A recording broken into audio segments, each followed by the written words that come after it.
Assalamu alaikum dear students, I am Anjum Shafiq, your biology teacher for grade 10, and in the previous lecture we have started the mechanism of evolution and natural selection और उसमें हमने एक example को समझा था। आज हम दूसरी एग्जाम्पल जो कि हमारे बुक में दी गई है उसकी मदद से इसको समझने की कोशिश करेंगे। So let's move to the board. So mechanism of evolution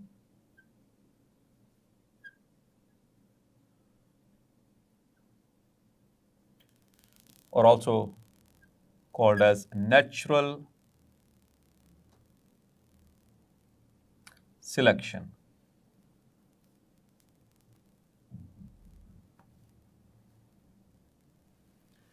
So dear students, in the previous lectures हमने इसको स्टार्ट किया था इसके मैकेनिज्म को समझाने के लिए, इसको कवर करने के लिए, और उसमें हमने बेसिक बातों को भी कवर किया और साथ में एक एग्जांपल भी कोट की थी, वो कैट और माउस की।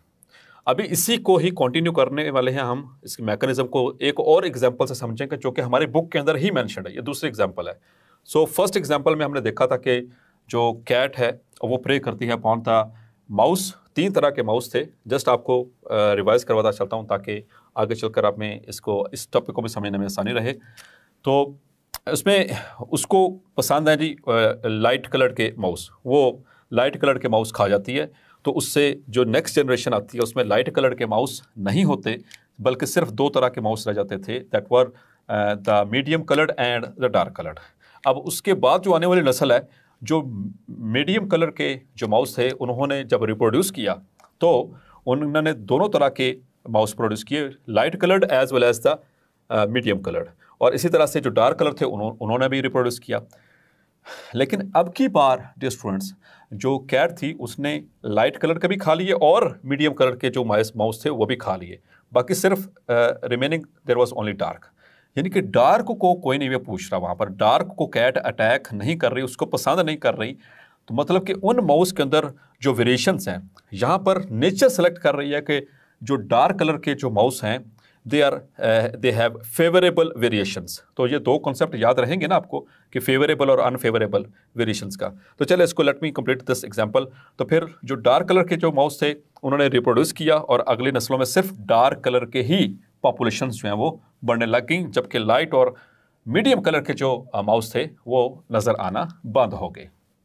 सो डियर स्टूडेंट्स, यहाँ पर वो जो हमने बात की थी 2 तरह की वेरिएशंस की, जिसमें फेवरेबल और अनफेवरेबल वेरिएशंस। तो फेवरेबल वेरिएशंस में हमने कहा था कि ये वो वेरिएशंस हैं जो कि दीज आर सेलेक्टेड फॉर, और जो अनफेवरेबल हैं दे आर सेलेक्टेड अगेंस्ट। तो ये वर्ड्स याद रखने हैं। For favourable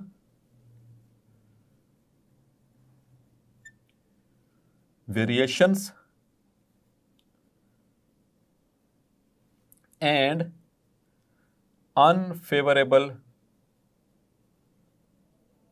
variations.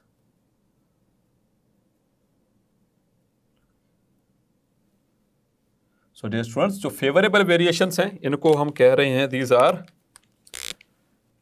are selected for। ये वर्ड याद रखेंगे बार बार क्योंकि इसको बुक के अंदर ये आया है वर्ड, और इसको इसी निस्बत से समझाने की कोशिश की गई। They are selected for. और जो अनफेवरेबल कंडीशंस हैं दीज आर सेलेक्टेड अगेंस्ट। लेकिन किसके अगेंस्ट और किसके लिए सेलेक्ट किया गया? So these are selected for transmission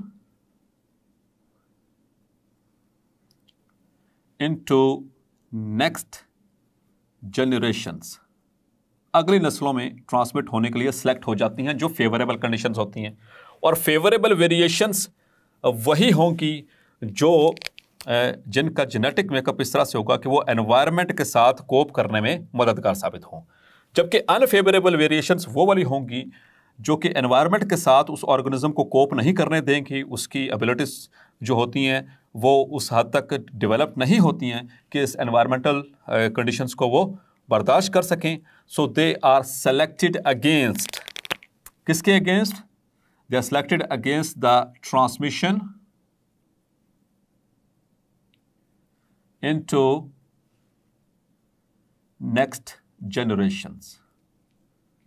तो ऐसे ऑर्गेनिजम्स जिनके अंदर अनफेवरेबल वेरिएशंस होंगी, उनकी नस्लें आहिस्ता आहिस्ता बतदरीज कम होती चली जाएंगी ग्रेजुअली, और जबकि जो फेवरेबल वेरिएशंस वाले ऑर्गेनिजम्स होंगे उनकी नस्लें बढ़ती चली जाएंगी, और एक पॉपुलेशन के अंदर ज़्यादातर वही ऑर्गेनिजम्स नज़र आएंगे जिनके विच पोजेस द फेवरेबल वेरिएशंस, और जो अनफेवरेबल वेरिएशन वाले होंगे उनकी आहिस्ता आहिस्ता नस्लें कम होती जाएंगी और वो कम नज़र आना शुरू हो जाएंगे, and ultimately might be they become endangered और दे बिकम एक्सटिंक्ट। तो यहाँ पर जो हम एग्जाम्पल 2 आज हम स्टडी करने लगे हैं, that is an example number 2 regarding the explanation of mechanism of evolution और नेचुरल सिलेक्शन। तो यहां पर जो एग्जाम्पल कोट की गई है dear students, that is of the moth. Moth समझते हैं, मॉथ कहते हैं परवानों को। ये बटरफ्लाई की तरह के ही ये इंसेक्ट्स हैं, लेकिन बटरफ्लाइज फूलों पर बैठती हैं, ये आमतौर पर वो उनके ऊपर नहीं बैठते, तो इनको परवाने भी कहा जाता है उर्दू के अंदर। पर बटरफ्लाइज की तरह के, तितलियों की तरह के ये इंसेक्ट्स हैं। तो इनके अंदर 2 तरह की वेरिएशंस मौजूद हैं। एक है लाइट कलर्ड मॉथ्स और दूसरी हैं डार्क कलर्ड मॉथ्स। 2 तरह की हैं ये। इनकी एग्जाम्पल जो कोट की गई है that is from the England. England के अंदर आमतौर पर ये जो मॉथ्स हैं they used to sit on the trees let's suppose this is a tree, ये इसका ट्रंक है, और ऐसे इनके जो ट्रंक्स थे ये they were white. This is tree trunk which is white, और ये वाइट किस वजह से है? बिकॉज के it also consist of white lichen. इसके ऊपर मौजूद है वाइट लाइकन। और डियर स्टूडेंट्स, लाइकन का तो पता ही आपको, ठीक है। Lichens, what is lichens? So lichen, it is an association. ये आगे चल के चैप्टर्स में फिर भी इसको मजीद डिटेल के साथ भी एक्सप्लेन किया जाएगा, लेकिन जहाँ पर चूंकि वर्ड आ गया है तो इसको भी क्लैरिफाई करना ज़रूरी है। सो lichen, it is an association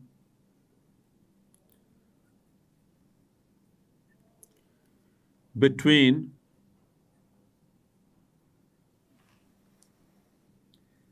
a fungus and photoautotrophs.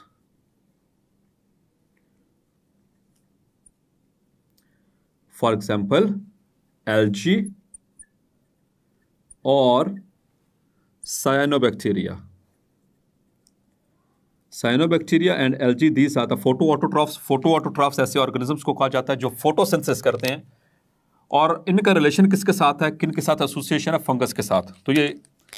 तो फंगस का एसोसिएशन हो सकता है एल्जी के साथ, या फंगस का एसोसिएशन हो सकता है साइनोबैक्टीरिया के साथ, या ये तीनों आपस में एसोसिएटेड हो सकते हैं। तो डियर स्टूडेंट, लाइकन कोई मतलब कि किसी ऑर्गेनिज्म का नाम नहीं है, इट इज एन एसोसिएशन। और कौन सी एसोसिएशन है? This is a mutualistic, this is a mutualistic association. Mutualistic association का मतलब है कि ये ऑर्गेनिजम्स आपस में इकट्ठे रहेंगे, लेकिन ये देखें, ये फंगस एक अलग से डिफरेंट स्पीशी है, एल्जी डिफरेंट स्पीशी है, साइनोबैक्टीरिया डिफरेंट किंगडम से बिलोंग करते हैं, ये तीनों डिफरेंट किंगडम से बिलोंग कर रहे हैं। लेकिन क्या होगा डियर स्टूडेंट्स के इनके अंदर ये एसोसिएशन किस तरह से पाया जाएगा कि ये एक दूसरे को सपोर्ट करेंगे फॉर फूड एंड सर्वाइवल।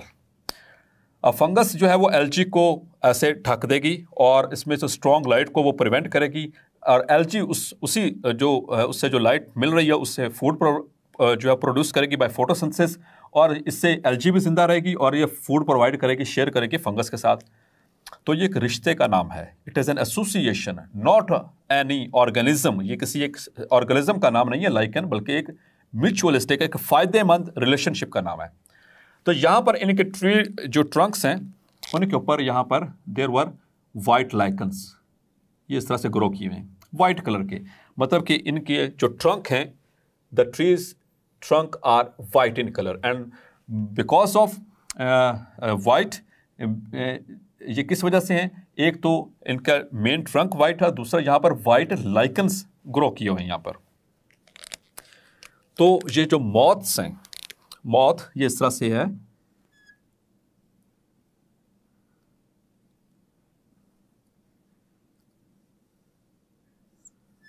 इस तरह से बटरफ्लाई की तरह का ये ऑर्गेनिज्म, ठीक है, इसे मॉथ कहते हैं। So it uses to sit on the white और light coloured trunks of the trees.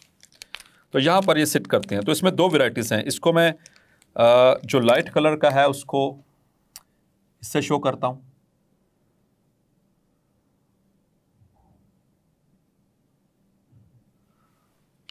और जो डार्क कलर का है उसको मैं इससे शो करूंगा, पिंक कलर से, just for the sake of convenience. Here another tree having white trunk, having white lichens, तो यहां पर ये मौजूद है।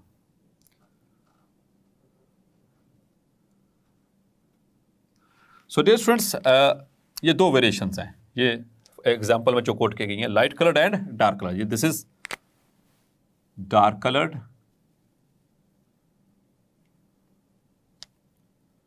and this one is light colored। तो हुआ क्या कि इंग्लैंड में 19वीं सदी के अंदर during the 19th century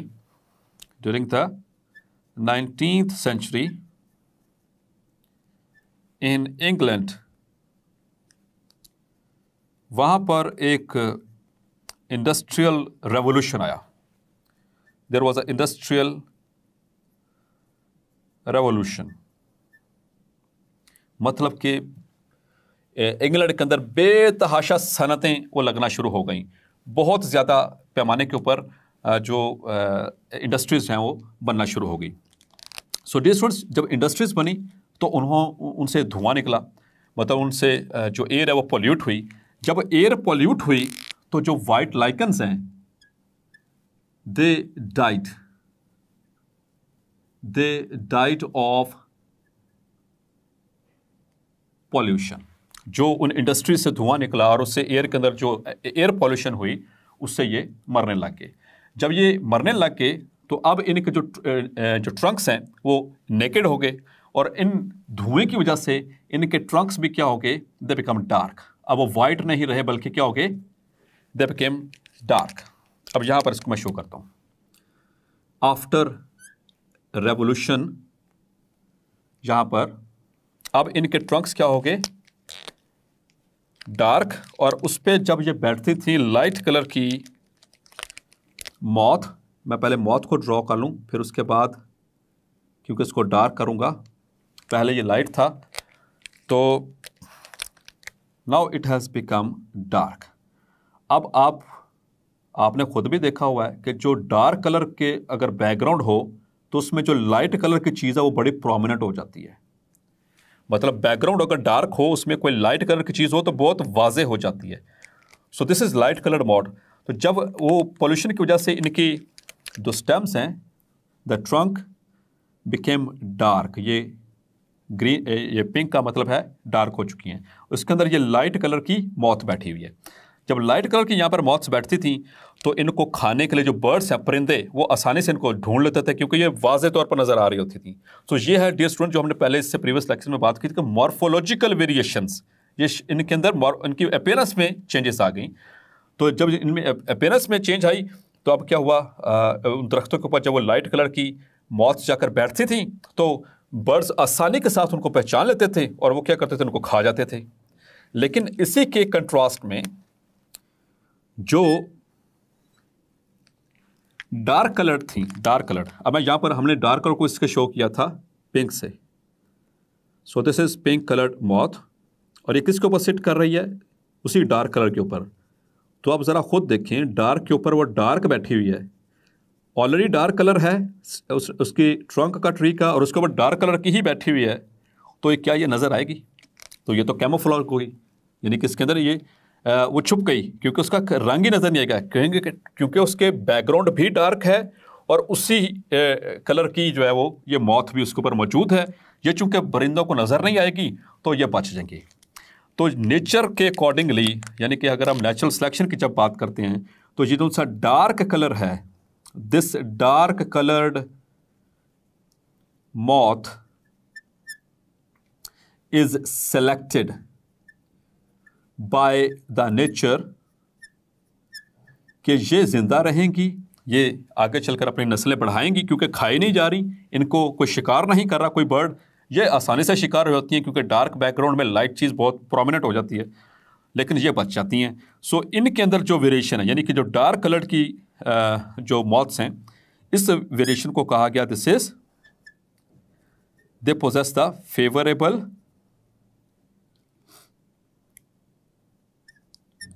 these are the favorable variations। और favorable variations dear students क्या थी? they are selected for, these are selected for the transmission to next generations। अगली नस्लों में ये ट्रांसमिट होंगी, जबकि जो लाइट कलर की थी they were considered as unfavorable variation,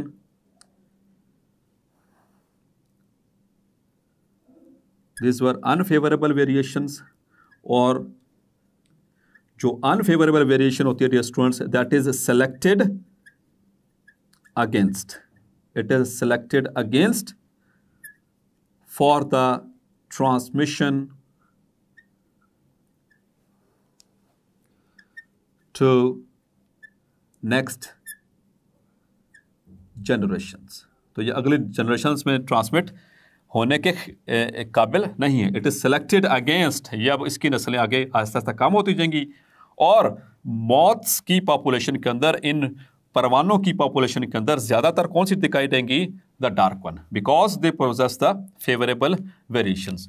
तो इस तरह से जो एवोल्यूशनरिस्ट हैं, यानी जो नेचुरलिस्ट हैं, जो कि नेचुरल जो थ्योरी ऑफ एवोल्यूशन के ऊपर यानी नेचुरल सिलेक्शन के ऊपर डिपेंड करते हैं, उसके ऊपर वो उसके ऊपर अपना बिलीफ रखते हैं, वो ये मैकेनिज्म एक्सप्लेन करने की कोशिश करते हैं कि फिटनेस वाला, कि एवोल्यूशनरी फिटनेस क्या है, कि उसमें जो ability of an organism to survive and to reproduce. जो ये सर्वाइव नहीं कर सकी, ये सर्वाइव कर गई, जो सर्वाइव नहीं कर सकी वो रिप्रोड्यूस भी नहीं कर सकेगी, और जो सर्वाइव कर गई वही आगे रिप्रोड्यूस भी करेगी। सो डियर स्टूडेंट्स, आपने देखा कि जो सी डार्क कलर्ड जो मॉथ्स थी वो किस तरह से बच गई, मतलब कि शिकार होने से बच गई उन बर्ड्स से। So the reason is according to the theory of evolution के जो फेवरेबल वेरिएशंस होती हैं वो सिलेक्ट हो जाती हैं for the transmission of traits and for the transmission of next generations. So hopefully आज का लेक्चर आपको क्लैरिफाई हो गया होगा। मिलते हैं नेक्स्ट लेक्चर में, इस चैप्टर का आखिरी टॉपिक डिस्कस करेंगे। तब तक अपना ख्याल रखिएगा। अल्लाह हाफिज़।